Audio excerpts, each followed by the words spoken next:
Let's talk about something I know a lot of you grapple with. You're a contractor, right? You're brilliant at your trade. Framing, tile work, decks, whatever it is, you nail it. Masters of the craft. Totally. But then the job's done. Yeah. And suddenly it's hours wrestling with invoices, chasing payments, trying to figure out where the money actually is. Yeah, that whole back office side of things. It feels like you're always scrambling, doesn't it? Even with plenty of work. And look, this isn't usually about the economy. It's often about managing this stuff. That feeling. Mm-hmm. Being great at the job, but somehow still feeling broke, it's incredibly common.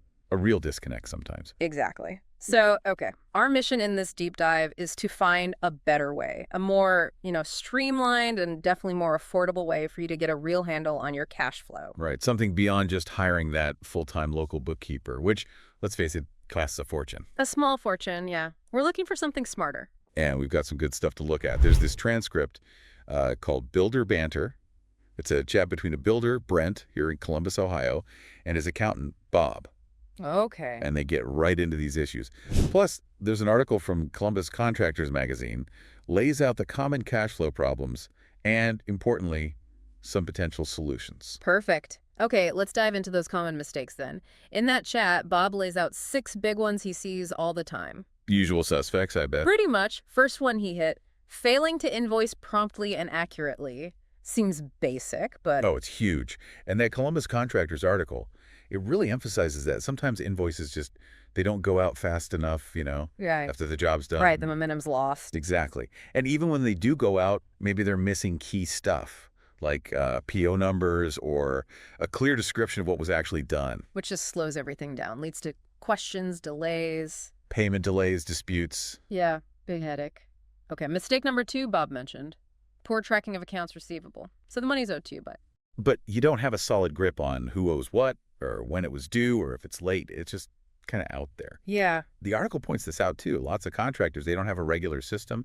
It's more like, let me check the bank account today instead of proactively tracking that incoming cash. Reactive, not proactive. Got it. Mistake 3. Underestimating project costs. Oh. Ouch. We've all been there, right? Hey. Estimate looks okay then. Then reality hits. Material prices jump up. Labor takes longer. Unexpected problems. Yeah. And that Columbus piece, it highlights how bids often miss those, less obvious costs. Fluctuating material prices, maybe subcontractor fees weren't quite nailed down, permit holdups. Things that just chip away at your profit. Or wipe it out completely. Okay, number 4 on Bob's list. Inconsistent payment terms. Yeah, like not having a standard way you expect to get paid set out clearly in the contract. Exactly. Or maybe you have terms, but you don't always stick to them. Let things slide. And the article mentions this creates chaos, right? If you're doing different deals with different clients, it's just more to track, more chances for things to get messy, and your income becomes unpredictable. Makes sense. Okay, 5th mistake. Overextending. Taking on new jobs before you've got the cash in hand from the last one. The juggling act. Yeah, hoping the check lands just in time to cover materials or payroll for the next project. It's risky. Super risky. The article calls it a precarious cycle. You're basically using future deposits to cover past bills. One delayed payment. And the whole thing can wobble. Exactly. A major cash flow crunch waiting to happen. All right, and the final one, number 6. No real cash flow forecasting. Just looking at today's bank balance. Yeah, what the article calls the checkbook balance mentality. Not looking ahead, even a few weeks or months. Right, not anticipating payroll, taxes, supplier bills. So those big expenses can suddenly sneak up on you, even if they're regular. That lack of foresight, it leaves you really vulnerable. Okay, so those are the 6 big headaches. Now, the usual fix people think of. Hiring a bookkeeper, someone local, in the office maybe. Right. The Columbus Contractors article mentions it up front. Seems logical. Logical, yes. Affordable. Maybe not. That's the catch. Both Bob in the conversation and the article, they put a number on it. Was it like $70,000 a year? Easily. Or, $3,500 plus a month. And that's before you add benefits, office space, all that HR overhead. Yeah, the total cost gets really high really fast for a lot of contractors, especially smaller shops. And that's just out of reach. Just a non-starter financially. Which brings us to this alternative. The Columbus Contractors article calls it the $1,200 secret. Intriguing name. Right. And what they're talking about is hiring a Filipino virtual assistant. Now, let's be clear. When they say VA here, They don't mean like an AI chatbot or someone doing a few hours here and there. no, they mean a dedicated full-time remote person, part of your team, just not Right. local. It's a different model for sure. And Brent, the builder in that chat with Bob, he had some hesitation at first. Understandably. Questions about, like, how do you manage someone remotely? Is it complex? Are there risks hiring internationally? Natural questions. But Bob, in the article too, they lay out some pretty strong advantages. Okay, let's hear them. The biggest one has to be cost. Oh, absolutely. Huge difference. We're talking maybe $800 to $2,000 a month if you hire direct. Wow. Or if you go through an agency, they mentioned one called Smart VA Staffing. Maybe it's in the $1,200 to $2,000 range. And the agency handles payroll, compliance, all that admin stuff. So compare that $1,200 or even $2,000 a month to the $3,500 plus overhead for a local hire. Gets massive savings. The article even has a chart showing like 70 to 90% cost reduction. 70 to 90%. Yeah, and zero HR overhead. That's a game changer. Okay, cost is huge. What else? Well, they really stress the skill level, strong English fluency, often with minimal accent. A lot of folks are college educated. So capable people, good communication. It sounds really good. But Bob mentioned some trade-offs, didn't he? He did. Sensible ones. Yeah. One is the time zone difference. Right. Philippines is way ahead. But he also notes many VAs are used to working U.S. hours, specifically to sync up with clients. So manageable. Okay. The other main thing is you need to invest time up front, training them on your specific business, your software, your processes.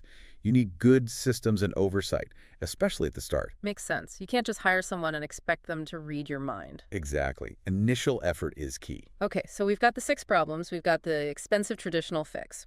And we've got this VA option, much cheaper but needs some setup. Now let's connect it all back. How does this VA actually fix those 6 cash flow mistakes we started with? Right. Let's get practical. Let's start with number 1. Failing to invoice promptly and accurately. How does a VA help there? Directly. This is prime VA territory. They can literally send the invoice the minute a milestone is hit or the job is done. No more delays because you got busy on the next job. Exactly. They manage the software, QuickBooks, Jobber, FreshBooks, whatever you use. They make sure all the details are right, PO numbers, descriptions. Accuracy goes up. Right. And they can set up templates for consistency, even handle automated recurring billing if you have retainers or service contracts. Okay, that alone sounds like it would speed up payments significantly. What about problem 2? Tracking accounts receivable. Chasing that money. Another perfect fit. The VA takes ownership. They track all the outstanding invoices, usually weekly. They flag anything overdue. So you don't have to keep it all in your head. Nope. They send out polite, professional reminders. They update the records when payments land. And importantly, they can even make those follow-up calls if needed during U.S. business hours. Taking that awkward task off your plate? Completely. Frees you up. Okay, number 3 was underestimating project costs. How can a remote VA help with estimates? Seems more hands-on. It's about the data. They bring discipline to it. They can help you standardize your estimate templates. Okay. And they can input historical data from past jobs. So your next estimate is based on real numbers, not just a guess. Ah, learning from the past. Exactly. They can also track actual costs versus estimates as a job progresses, meticulous data entry there. And maintain your pricing database for materials and subs. Keeps it current. So better data leads to better estimates, leads to better profits. Got it. What about inconsistent payment terms? Number 4. Standardization again.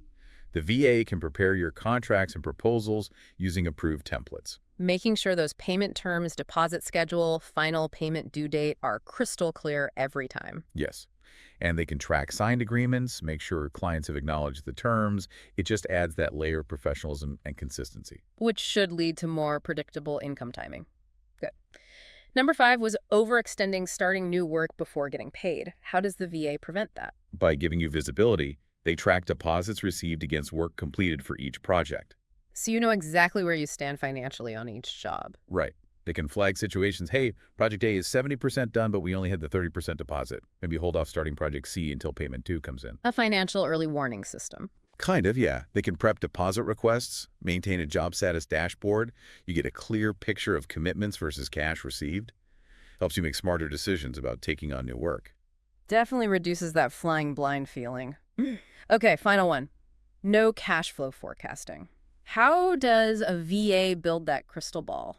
Well, not quite a crystal ball, but close. They can build and update, say, a 90-day rolling forecast, usually in Excel or Google Sheets. What goes into that? They track expected income from signed contracts based on those payment terms we just talked about. And they track all your upcoming expenses: payroll, rent, loan payments, supplier bills, taxes. So it sees the peaks and valleys coming. Precisely. And they provide regular summaries, maybe weekly, highlighting potential shortfalls way before they hit. Gives you time to react, maybe chase an invoice harder, or arrange short-term credit. That moves you from reactive to strategic. Huge difference. Massive. It's about controlling your finances, not just reacting to them. Now, this all sounds great in theory, but does it work in practice? You mentioned the Columbus Contractors article talked about some reviews. Yeah, for a local firm, Columbus Bookkeeping and Accounting Services, which seems to utilize this kind of model perhaps, they highlighted their Google reviews. What did people say? Really positive stuff. A perfect 5.0 rating, actually, based on 8 reviews. When the article was written, people mentioned responsiveness, saving huge amounts of time. Things contractors desperately need. Absolutely. Streamlining processes. Yeah. Taking over chasing clients for payment that came up. Always a popular service. Definitely. And getting valuable insights from custom reports and dashboards the service provided. It shows this kind of support delivers real results. It really paints a picture, doesn't it? Having someone dedicated, even remotely, handling this stuff frees you up. Frees up your time, reduces stress, improves your financial health.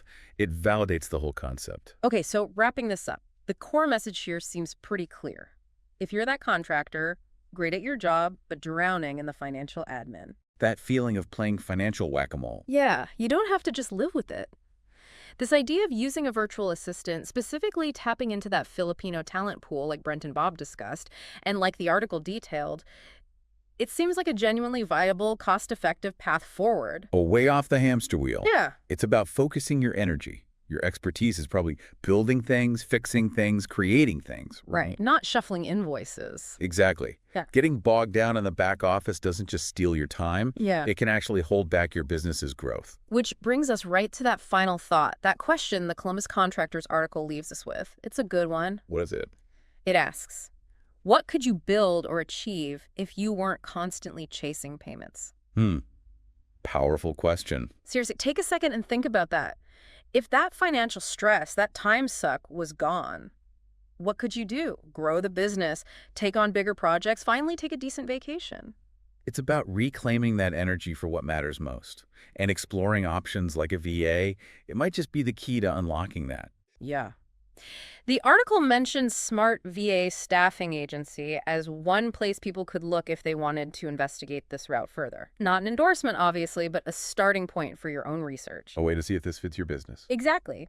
It's about empowering yourself to find a solution, get control, and build something solid, both physically and financially. Thanks for dipping into this with us today.